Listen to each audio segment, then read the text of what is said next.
And hopefully we can. Hopefully by the end of Sunday, by 4:15 on Sunday, we can say we can finally take the Carolina Panthers seriously, because that's something I'm hoping to see. Chris Lee and myself will be out there for our podcast, Panthers Playbook, which you can watch on 99.9 The Fans YouTube page. Make sure you download and subscribe. But when we do our post game at Bank of America for Panthers Playbook, I hope that we can say, all right, at least we can feel like finally this season, this Panthers team is moving in the right direction. We talk about how this is a prove it weekend in the state of North Carolina for a lot of teams. And for the Carolina Panthers, prove that you are what you say you are, or claim that you want to be, in terms of a franchise that wants to be physical, known for its principles and all of its blah, blah, blah that Dave Canales wants to spill out.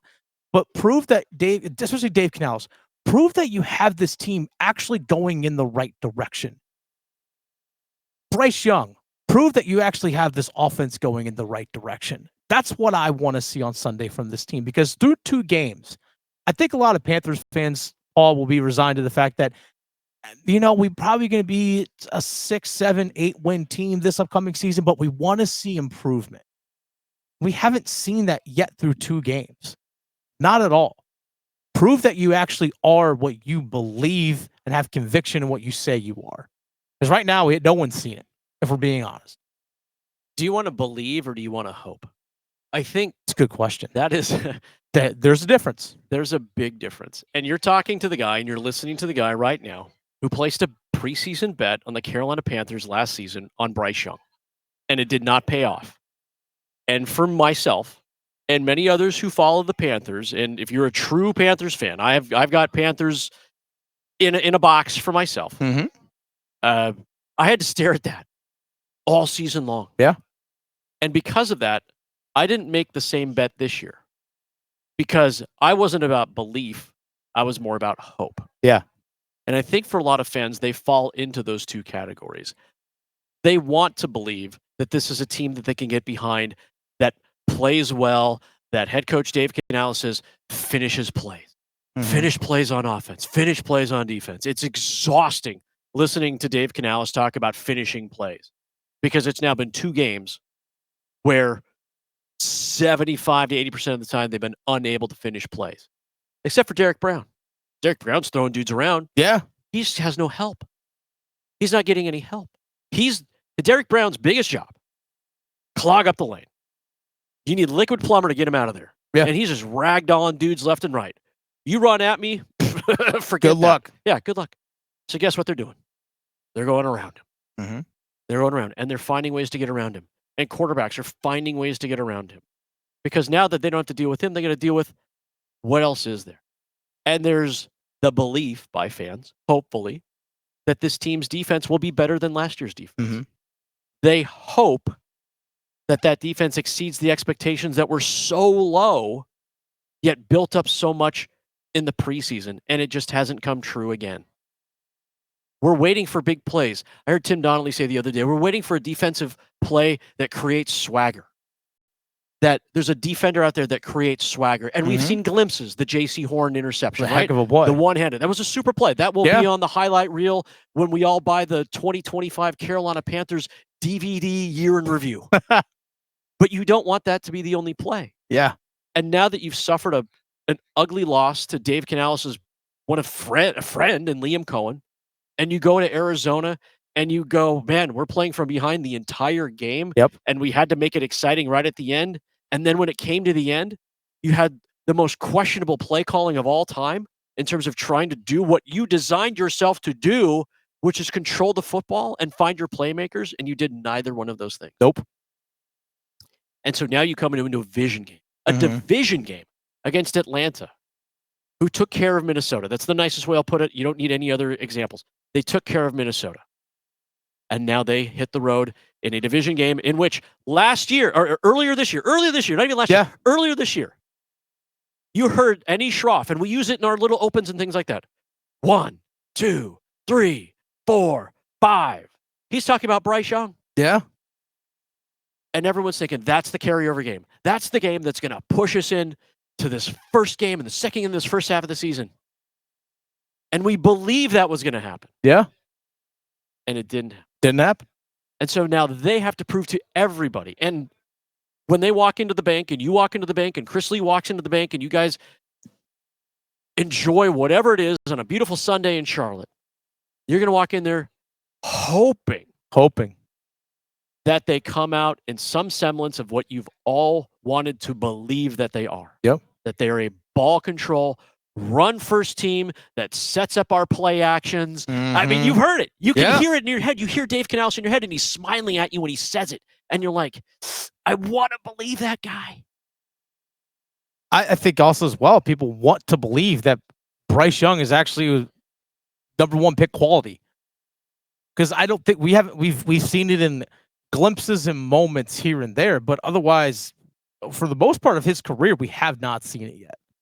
We just simply haven't. People, hey, this guy was a number one overall pick. I hope this thing works out. Yeah. But we have not seen that yet. Especially look at the first 2 games, 5 turnovers. And let's also not forget 2 turnovers that got called back from defensive penalties that had nothing to do with the play. Let's not forget that he had that pick 6 against Jacksonville as well, but there was a penalty. So guess what? Play comes back. And then even that final drive that you just mentioned turns the ball over there as well. The final drive against Arizona, but a play that, or a penalty that wasn't even near what happened. Oh, okay, we got to bring this play back. That final drive you mentioned against Arizona, when Arizona decided to ramp back up their defensive pressure again. Yeah, they went away from the umbrella, yeah. 8 plays, 5 yards, 0 for 6 passing. 0 for 6 passing. And I got suckered into that one, too. I got suckered into that one. How so? Because I was believing that they were going to make something happen. And full disclosure, I live bet that last drive. Oh, yeah? For them to win that game. Really? Because I started to believe again. Yeah, see, that's how they get you. They gave me an opportunity to believe in that team again. That's how they get you. And I think for a lot of Panthers fans, we look at our YouTube live chat. Brandon said, I discourage anyone from paying their hard-earned money to go see this team until they show some actual effort out there. It can't be, we turn it on in garbage time anymore. And this one actually comes from Thomas, a little bit on the other side. I say all fans show out for Sunday, then you make your decisions. At least pack out the stadium for the first home game. I actually remember last year, Paul, being at Bank of America. It was week 2. Week 2. Remember, they got blown out week 1 against New Orleans last year. It was 47-10. Week 2, Chargers are in town. The Chargers, LA Chargers. Your guy, Justin Herbert. I saw a ton of Chargers fans. I was like, I didn't think y'all actually existed because you watch a Chargers home game and it's mostly away team, even when the Chargers are good. But then at the same time, there were plenty of empty seats for week 2 last year. It was week 2. And that was, hey, we got new head coach and Canales and all that kind of stuff. I understand that you lost week 1, but people are like, nah. If this franchise, if this team, if they look bad again on Sunday, you really, truly risk it, like, completely losing your fan base because they're already pissed off as it is. Because again, people wanted to see just some semblance of progress this season. I think Panthers fans would have, again, I said they're going to be 7-10 this year, but if they finish 7-10, but a lot of those 10 losses were close games, like we lose by, like kind of like the way they lost against Kansas City last year, or the way that they lost against Philadelphia last year. If those were a lot of those losses, it's like, okay, they're knocking on the door, young team. Not even not even a semblance of that. Let's be honest. The stats that Bryce Young put up against Arizona, they played soft defense because they're up 24 points early in the second half. Like middle third of the quarter. That's true. They started playing soft. No lies. They started playing soft. So people are like, oh, Bryce threw for 328 on 55 pass attempts. That's less than 6 yards an attempt. It was 35 of 55. 35 of 55. It's less than 6 yards an attempt. Like, that's not great. And then guess what? Like you mentioned, final drive. That's what that was. Oh, the defense decided to ramp pressure back up again. And then now we'll talk about some of the individuals. We'll talk about the paw print. We'll talk about some more individuals coming up here in about 15 minutes or so. But this, I say, Dave Canales and Bryce Young are at a crossroads right now, not just for the season, but for their futures in Carolina. Because if you have another dud showing of a team and another dud performance by Bryce Young, good luck trying to win the hope back of people. Good luck trying to win the belief of people. Do you think someone gets fired if they play bad on Monday or Sunday? You think someone gets fired? I'm talking they lose 34-13. An ugly loss? Yeah, like an ugly loss. I would not be shocked if it's an ugly, bad loss and the defense looks bad. I would not be shocked if Dave Canales says, I got to send a message to everybody and Ejiro Evero's gone. I don't think it goes that far, but I tell you what, if it's 13 points and it's 34-13, if Dave Canales is calling plays next Sunday, forget it. Turn the playbook over to Brad Idzik. He's the offensive coordinator. Let him take it. And Canales has fallen on the sword a couple of times already this week, to be fair. Yeah.